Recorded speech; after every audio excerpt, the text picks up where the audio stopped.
நாயுடு என்ற பெயரில் தான் அவரை அடையாளப்படுத்த முடியும் என்று ஒரு முடிவை அரசு எடுத்திருப்பதனால் அது சாதியை வளர்ப்பதற்கானதாக இருக்காது என்று நாம் நம்புவோம்.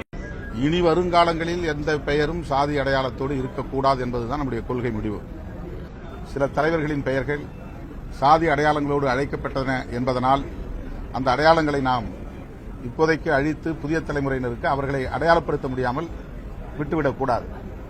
அவர்கள் எந்த அடையாளத்தோடு அறியப்பட்டார்களோ அந்த அடையாளத்தை இன்று கொண்டு வருவதனால் நாம் சாதியை வளர்க்கிறோம் என்று ஆகாது.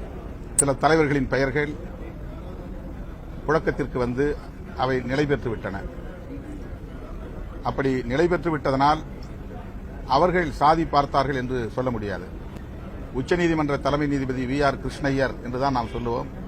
ஆனால் அவர் சாதி ஒழிப்பு அரசியலை முன்னெடுத்தவர், சாதி ஒழிய வேண்டும் என்று குரல் கொடுத்தவர், ஏராளமான தீர்ப்புகளை கொண்டு வந்தவர். அதேபோல EMS நம்பூதிரிபாடு மார்க்சிஸ்ட் கம்யூனிஸ்ட் கட்சியினுடைய தலைவர், அவருடைய பெயரில் சாதி பெயர் இருக்கிறது.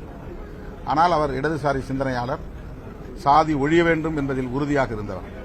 பெரியார் உயிரோடு இருந்த காலத்தில் தொடக்க காலங்களில் அவர் நாயக்கர் என்றுதான் அறியப்பட்டார்.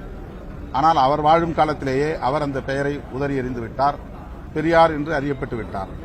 எனவே தொடக்கத்தில் ராமசாமி நாயக்கர் என்று அறியப்பட்டதனால் அந்த பெயரையே பயன்படுத்த வேண்டும் என்று யாரும் வற்புறுத்தவில்லை, அது தேவைப்படவும் இல்லை. திருவிக்கா அவர்களை கூட முதலியார் என்றுதான் அப்போது அழைத்தார்கள். காலப்போக்கில் அவரே அந்த பெயரை ஏற்கவில்லை, வெறும் திருவிக்கா என்றுதான் இன்றைக்கு நாம் அறியப்பட்டிருக்கிறோம்.